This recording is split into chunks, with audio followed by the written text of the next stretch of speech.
بسم اللہ الرحمن الرحیم۔ کل تعوذ یعنی اعوذ باللہ کی مختصر سی تفسیر ہوئی تھی۔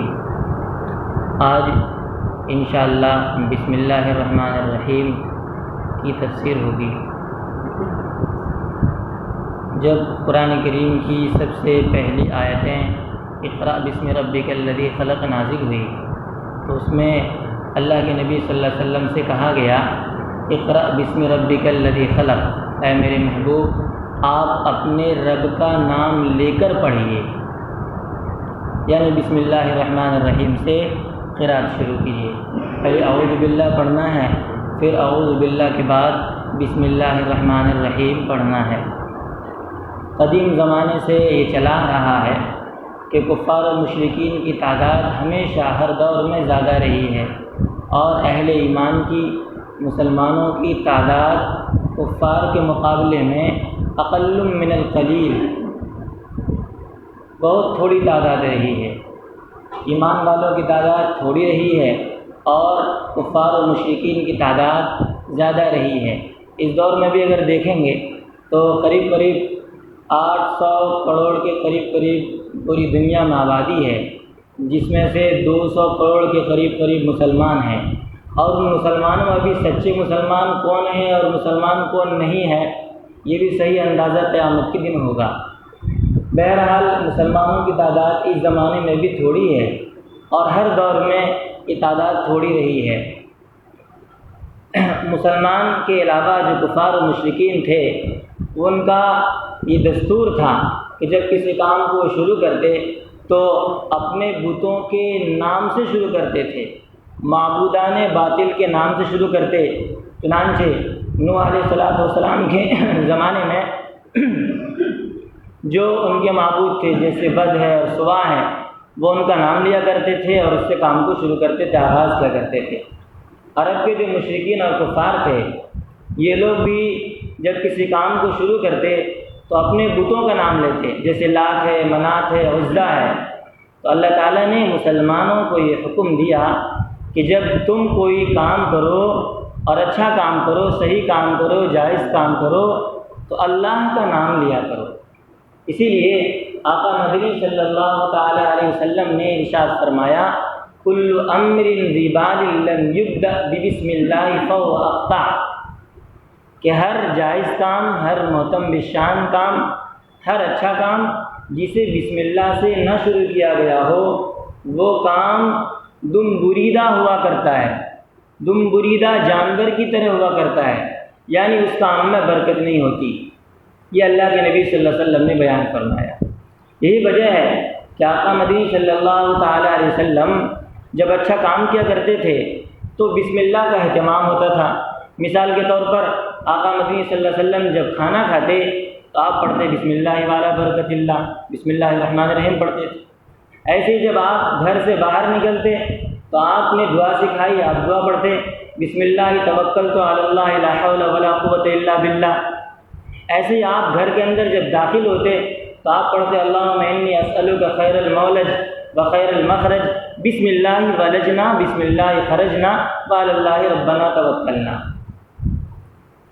تو اس طریقے سے اور بھی روایات ہیں جہاں آقا مدنی صلی اللہ علیہ وسلم جو کام کیا کرتے تھے اچھا کام تو اس میں بسم اللہ الرحمن الرحیم پڑھتے تھے، اور پڑھنا چاہیے۔ ہر جائز کام میں اور اچھے کام کو شروع کرتے وقت بسم اللہ الرحمن الرحیم پڑھنا چاہیے۔ البتہ جو ناجائز کام ہے، جو غلط کام ہے، جو برے کام ہیں ان کو شروع کرتے وقت بسم اللہ الرحمن الرحیم نہیں پڑھنا ہے۔ اگر پڑھیں گے تو خطرہ ہے ایمان کے سلب ہونے کا، ایمان کے جانے کا۔ چنانچہ فقہاء کرام نے مسئلہ لکھا ہے کہ اگر کسی آدمی نے شراب پیا اور شراب پینے سے پہلے اس نے پڑھ لیا بسم اللہ الرحمن الرحیم یکون کافرا و مرتدا، وہ کافر اور مرتد ہو جائے گا، دائرہ اسلام سے خارج ہو جائے گا، کیونکہ اس نے اللہ کے نام کی توہین کی ہے، گناہ کا کام کر رہا ہے اور غلط کام کر رہا ہے اور وہ اللہ کا نام وہاں پر لے رہا ہے، یہ اللہ کے نام کی توہین ہے، اس لیے وہ کافر اور مرتد ہو جائے گا۔ تو ہر اچھے کام میں بسم اللہ الرحمن الرحیم پڑھنا ہے لیکن برے کام میں نہیں۔ یہ جو بسم اللہ الرحمن الرحیم ہے اس میں دو بات ہے، ایک تو ہے کہ اس میں ایمان ہے اللہ پر، اور دوسرے ہے کہ اس میں اللہ پر بھروسہ ہے، توکل ہے۔ جب کوئی بندہ یہ پڑھتا ہے بسم اللہ الرحمن الرحیم کہ میں اللہ کے نام سے شروع کرتا ہوں، تو گویا کہ وہ یہ کہتا ہے کہ میں اللہ پر ایمان لاتا ہوں، ایمان رکھتا ہوں اور اللہ پر بھروسہ رکھتا ہوں۔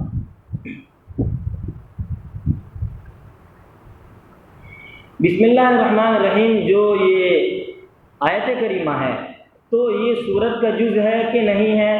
ہر سورت کا جز ہے یا قرآن کریم کا جز ہے؟ اس سلسلے میں اختلاف ہے، لیکن جو علماء احناف ہیں وہ یہ کہتے ہیں کہ بسم اللہ الرحمن الرحیم ہر سورت کا جز نہیں بلکہ پورے قرآن کا جز ہے، یعنی کہ حصہ ہے۔ سورہ نمل میں اللہ پاک نے ایک جگہ فرمایا انہ من سلیمان و انہ بسم اللہ الرحمن الرحیم۔ سلیمان علیہ السلام نے جو خط لکھا تھا ملکہ بلقیس کے نام، تو اس کا آغاز ہوا تھا انہ من سلیمان و انہ بسم اللہ الرحمن الرحیم۔ تو یہ سورت کا یعنی کہ قرآن کریم کا ایک جز ہے، پورے قرآن کا ایک جز ہے۔ جب پورے قرآن کا ایک جز ہو گیا یعنی کہ حصہ ہو گیا، یعنی پورے قرآن میں سے یہ بھی ایک آیت کریمہ ہے، آیت کریمہ کا ایک ٹکڑا ہے، تو جیسا حکم قرآن کریم کا ہوگا وہی حکم بسم اللہ الرحمن الرحیم کا بھی ہوگا۔ یعنی اگر جس طریقے سے قرآن کریم کو بے وضو چھونا جائز نہیں ہے، ایسے ہی بسم اللہ الرحمن الرحیم کو بھی بغیر وضو کے چھونا جائز نہیں ہوگا۔ حالت جنابت میں قرآن کریم کو چھونا جائز نہیں ہے اور پڑھنا بھی جائز نہیں ہے، ایسے ہی بسم اللہ الرحمن الرحیم کو بھی حالت جنابت میں چھونا بھی جائز نہیں اور پڑھنا بھی جائز نہیں ہے۔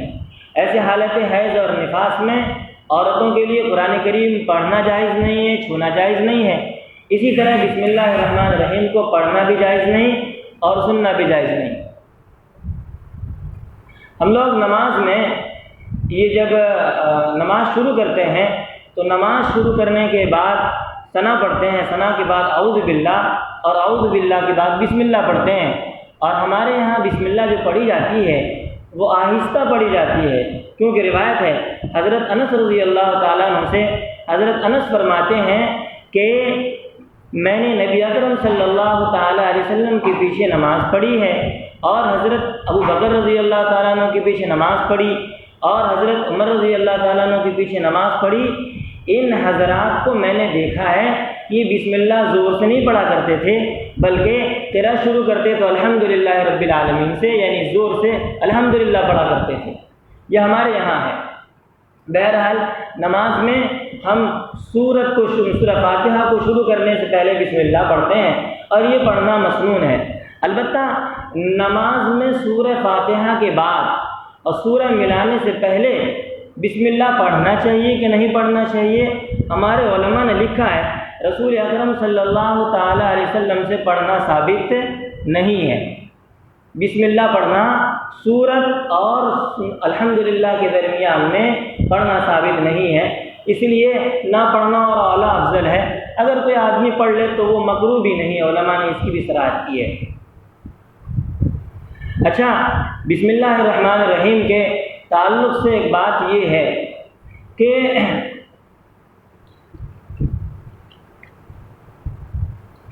جیسے ہم بسم اللہ الرحمن الرحیم پڑھتے ہیں تو بسم اللہ میں جو با ہے اس کا معنی آتا ہے مصاحبت کے، اس کا معنی ایک آتا ہے تبرک کے، مصاحبت کے معنی ساتھ، اور با کا ایک معنی تبرک کے معنی ہوتا ہے برکت کے۔ تو بسم اللہ الرحمن الرحیم کا ترجمہ اللہ کے نام کے ساتھ شروع کرتا ہوں، اللہ کے نام کے ساتھ، اور یہ ترجمہ صحیح ہے، اور ساتھ ساتھ میں اللہ کا نام بابرکت بھی ہوتا ہے۔ قرآن میں اللہ پاک نے فرمایا تبارک اسم ربک ذی الجلال والاکرام، آپ کے رب کا نام بابرکت ہے۔ تبارک الذی نزل الفرقان، اللہ نے قرآن کریم میں جگہ جگہ اس بات کو بیان فرمایا ہے۔ اچھا، بسم اللہ الرحمن الرحیم میں جو اللہ کا نام ہے، بسم اللہ کے بعد جو اللہ ہے، تو یہ اللہ کا نام علم ذاتی ہے، یعنی یہ ذاتی نام ہے۔ ذاتی نام کا مطلب ہوتا ہے کہ جس نام کے ذریعے کوئی ذات متعین ہو، جیسے مثال کے طور پر میں ہوں، میرا نام ارشد ہے، تو میں اس نام سے متعین ہوں، اور ایک نام ہوتا ہے صفاتی نام، جیسے رمضان شهر العبادة رمضان شهر العطاء